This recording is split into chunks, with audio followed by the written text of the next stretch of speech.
کہ آپ جھوٹ بول رہی ہیں کہ کوئی کسی کی جان نہیں گئی، جانیں گئی ہیں، ہمارے پاس ثبوت موجود ہیں. کیونکہ میری یہ اطلاع ہے کہ مفتی منیب صاحب کو ثبوت دیے گئے ہیں کہ جب آپ کسی بھی فورم پر بیٹھیں تو یہ اتنے لوگ ہیں جن کی ہمارے پاس مکمل ثبوت آ گئے ہیں کہ وہ ان کی جانیں گئی ہیں، یہ ان کے نام ہیں، یہ ان کے آئی ڈی کارڈ نمبر ہیں، یہ ان کے ایڈریسز ہیں، لیکن مفتی صاحب نے نہیں روکا.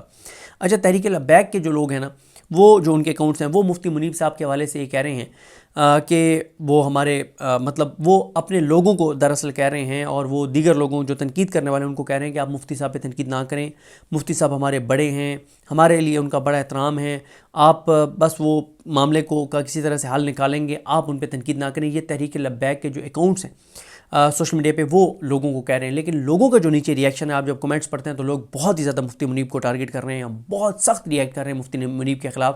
کہ پہلی بات تو یہ ہے کہ آپ مریم نواز کو ملے کیوں ہیں، دوسری بات یہ ہے کہ اگر آپ ملے ہیں تو آپ نے نہ ثانیہ مرید کے اوپر بات کی، نہ آپ نے ڈیڈ باڈیز کا جو ایک تحریک لبیک کا مطالبہ ہے اس پہ بات کی، نہ آپ نے جبری گمشدہ لوگوں کی بازیابی کی بات کی، نہ آپ نے زخمیوں کی بات کی، نہ آپ نے سعد رضوی اور انس رضوی کی بات کی.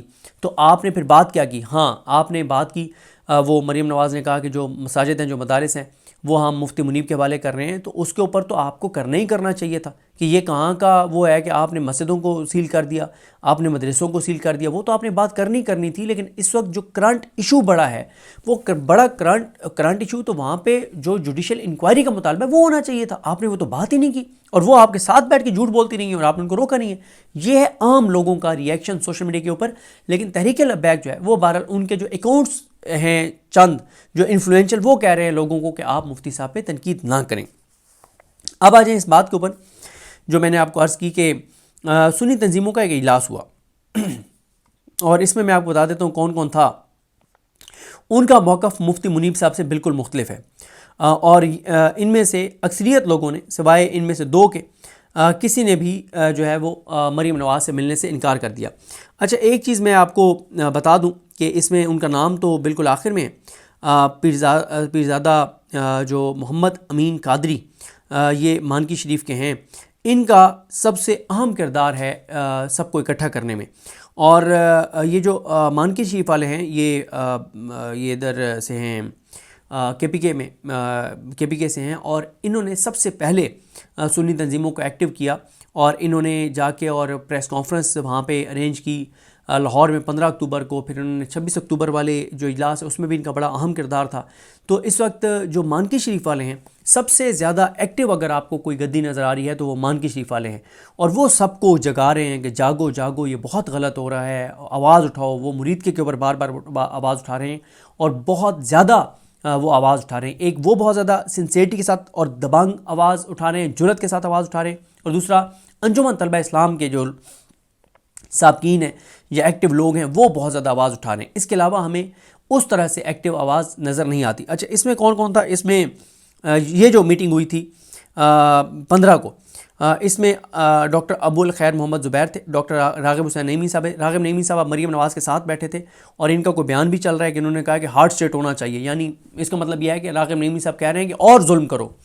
اچھا، کیونکہ ان کو عہدہ دیا ہوا ہے نا نون لیگ نے. ظاہر ہے جب نون لیگ کسی کو عہدہ دیتی ہے تو پھر عہدے کی وفات بھی کرنی پڑتی ہے نا. پھر آپ اپنے نظریے کو چھوڑ دیتے ہیں، پھر آپ اپنے لوگوں کو چھوڑ دیتے ہیں کہ سنیوں کے ساتھ کیا ہو رہا ہے، لوگوں کے ساتھ کیا ہو رہا ہے، انسانوں کے ساتھ کیا ہو رہا ہے، چھوڑ دو. عہدہ ملا ہوا ہے نا، بس ٹھیک ہے، عہدے سے وفا کرو. صاحبزادہ حامد رضا صاحب آن بورڈ تھے اس میں، سنی اتحاد کونسل کے جو ہیں. پیر عبد الخالق قادری، انجینئر سربت اجاز قادری صاحب، حافظ حامد رضا سیالکوٹی، خواجہ غلام قطب الدین، پیر خالد سلطان قادری، پیر نظام الدین سیالوی، اور میں نے آپ کو بتا دیا کہ پیرزادہ محمد امین قادری آف مانکی شریف. ان کے اس دن جو مشترکہ ان کا اعلامیہ تھا وہ بڑا مناسب تھا، اس میں جائز مطالبات تھے. اس میں انہوں نے کہا کہ حکومت تحریک لبیک کے ساتھ فوری طور پر مذاکرات شروع کرے، اہل سنت کی مساجد، مدارس اور گھروں پر چھاپے بند کیے جائیں. سانحہ ماڈل ٹاؤن کے بعد سانحہ مرید کے پاکستان کی تاریخ کا سیاہ دن ہے اور اہل سنت کی نسل کشی کے مترادف ہے. اس پر فی الفور آزادانہ عدالتی کمیشن تشکیل دیا جائے. تحریک لبیک کے گرفتار قائدین اور کارکنان کو فوری طور پر رہا کیا جائے. شہداء کی لاشیں ورثہ کے حوالے کی جائیں. زخمیوں کو علاج کی بہترین سہولیات دی جائیں. آگے کچھ اور مطالبات تھے جو اس سے متعلق نہیں تھے. بہرحال اچھا، اب اس کے بعد کیا ہوا کہ 26 کو بھی ان کا مطالبہ آیا، 26 کو بھی انہوں نے کہا کہ جو مساجد بند کی گئی ہیں ان کو کھولا جائے، اور یہ جو کارروائیاں ہو رہی ہیں یہ صرف TLP نہیں پورے اہل سنت کے خلاف ہیں۔ اور 25 جنوری کو انہوں نے 25 جنوری 2026 کو مینار پاکستان پہ آل پاکستان سنی کانفرنس کا اعلان کیا اور کہا کہ اس سے پہلے ہم پورے پاکستان میں جا کے اور لوگوں کو موبلائز کریں گے۔ اب ہوتا یہ ہے کہ مفتی منیب صاحب جو ہے وہ تمام سنی تنظیموں کو آن بورڈ لیے بغیر وہاں پہ چلے جاتے ہیں، اور الزام یہ لگ رہا ہے کہ لاہور میں مریم نواز سے ملنے کے لیے جو علماء کرام یا سنی اکابرین آئے ان کو جہاز کے ٹکٹ تک جو ہے وہ سرکار نے دیے، اور ان کو رہائش گاہیں سرکار نے دیں، وہ اپنے پیسوں سے نہیں آئے، اپنے پیسوں سے انہوں نے رہائش نہیں رکھی۔ تو جب آپ اپنے پیسوں سے ٹکٹ لے کے نہیں آتے، جب آپ اپنے پیسوں سے رہائش نہیں رکھتے، تو پھر آپ اس جرأت سے بات نہیں کر سکتے۔ بہرحال اب ان تنظیموں نے ایک پریس ریلیز جاری کیا کل 30 کو۔ یہ ضروری ہے آپ کو بتانا کہ اس میں انہوں نے کیا کہا ہے۔ یہ مفتی منیب صاحب نے جو کچھ کیا ہے مریم نواز کے ساتھ بیٹھ کے، اس کے بعد ان کا یہ پریس ریلیز آیا ہے۔ اس میں یہ کہا گیا کہ تنظیمات اہل سنت پاکستان کے قائدین، سابق وفاقی وزیر سید حامد سعید کاظمی، سابق وفاقی وزیر اور سنی سپریم کونسل کے چیئرمین پیر محمد امین الحسنات شاہ، یہ بحیرہ شریف والے، جمعیت علماء پاکستان کے سربراہ سابق MNA ڈاکٹر ابو الخیر محمد زبیر، مرکزی جماعت اہل سنت پاکستان کے مرکزی امیر صاحبزادہ پیر میاں عبد الخالق قادری، تنظیمات اہل سنت پاکستان کے کوارڈینیٹر پیرزادہ محمد امین قادری، میں یہ مانکی شریف سے جن کا میں بتا رہا ہوں کہ سب سے جرت اور بہادری اور دلیری کے ساتھ یہ موقف اپنائے ہوئے ہیں۔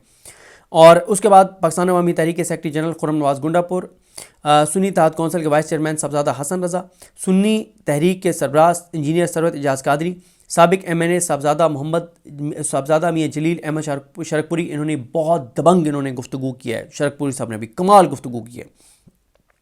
انجمن طلبہ اسلام کے مرکزی صدر محمد فیصل قیوم، جمعیت علماء پاکستان کی سپریم کونسل کے چیئرمین قاری زوار بہادر، بہت دبنگ ان کے بھی بیانات ہیں قاری زوار بہادر صاحب کے بھی۔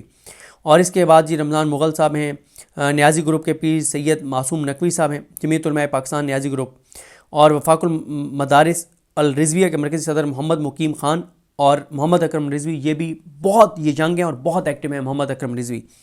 اور دیگر نے وزیر اعلیٰ پنجاب مریم نواز کی طرف سے کی گئی پریس کانفرنس پر شدید تحفظات کا اظہار کرتے ہوئے کہا کہ مریم نواز کی پریس کانفرنس حقائق کو مسخ کرنے، عوام کو گمراہ کرنے اور اصل مسائل سے توجہ ہٹانے کی ایک ناکام کوشش تھی۔ اگر وزیر اعلیٰ اپنا موقف درست ثابت کرنا چاہتی ہیں تو وہ فوری طور پر جوڈیشل کمیشن قائم کریں تاکہ حقائق شفاف انداز میں قوم کے سامنے لائے جائیں۔ مختلف مکاتب فکر کے نمائندوں کو بٹھا کر شہدائے اہل سنت کا مذاق اڑانا اور تالیاں بجانا شرمناک فعل ہے۔ سانحہ مریدکے میں ریاستی رویے سے کروڑوں اہل سنت کے دل چھلنی اور غم و غصے میں مبتلا ہیں۔ تحریک لبیک پاکستان سے سیاسی اختلاف ہر شہری کا حق ہے، مگر نہتے مظاہرین پر فائرنگ اور جبرانہ رویے کسی طور پر درست نہیں۔ اہل سنت کے مدارس، مساجد اور خانقاہوں کی بندش، بلا جواز چھاپے، علماء و مشائخ کی گرفتاریوں اور سانحہ مریدکے میں ہونے والے مظالم پر کروڑوں اہل سنت غم زدہ ہیں۔ انہوں نے کہا کہ حکومت یک طرفہ اور جھوٹے بیانیے کے ذریعے مذہبی طبقے کو بدنام کرنے کی کوشش کر رہی ہے۔ پریس کانفرنس میں شامل نمائندے اہل سنت کی نمائندگی کے مجاز نہیں ہیں اور حقیقی قیادت کو دانستہ طور پر مشاورے سے دور رکھا جا رہا ہے۔ یعنی اس میں انہوں نے کہا ہے کہ مفتی منیب اصل ہمارے نمائندے ہیں ہی نہیں، جو مریم نواز اور نون لیگ کے ساتھ بیٹھ کے اور ان کی زبان بول رہے ہیں۔ تنظیمات اہل سنت پاکستان کے رہنماؤں نے کہا ہے کہ سرکاری سطح پر جاری یک طرفہ بیانیے واپس لیے جائیں اور عوام سے معافی مانگی جائے۔ سانحہ مریدکے کی شفاف تحقیقات کے لیے فوراً جوڈیشل کمیشن بنایا جائے، مساجد، مدارس اور خانقاہوں کے خلاف کارروائیاں بند کی جائیں، گرفتار لوگوں کو جو ہے وہ رہا کیا جائے، اور آگے انہوں نے وہ تمام اپنے پرانے مطالبات جو ہیں وہ دہرائے ہیں۔ اب ان کا موقف مفتی منیب صاحب سے بہت مختلف ہے۔ مفتی منیب صاحب اس وقت کوئی ایسی بات نہیں کر رہے جو حکومت کے اگینسٹ ہو، نہ وہ سانحہ مریدکے کی جوڈیشل انکوائری کی بات کر رہے ہیں، نہ وہ سعد رضوی اور انس رضوی کی رہائی کی بات کر رہے ہیں، نہ وہ گرفتار جو ہیں ان کی رہائی کی بات کر رہے ہیں۔ وہ بس انہوں نے مساجد اور مدارس ان کے حوالے ہو گئے۔ اور مفتی منیب صاحب کے، میں اپنی ذاتی رائے دے دوں، مفتی منیب صاحب کے حوالے جو مساجد اور مدارس ہوئے ہیں وہ ایسے سمجھیں کہ نون لیگ کے ہی حوالے ہوئے ہیں، کیونکہ اس وقت وہ پورے طور پہ حکومت اور اس نظام کے ساتھ کھڑے ہیں۔ یہ کچھ تفصیلات تھیں، اور بہرحال دیکھتے ہیں چیزیں کیسے آگے بڑھتی ہیں۔ مجھے اپنی دعا میں یاد رکھیں۔ اللہ کریم ہم سب کا حامی ناصر ہو۔ اللہ حافظ۔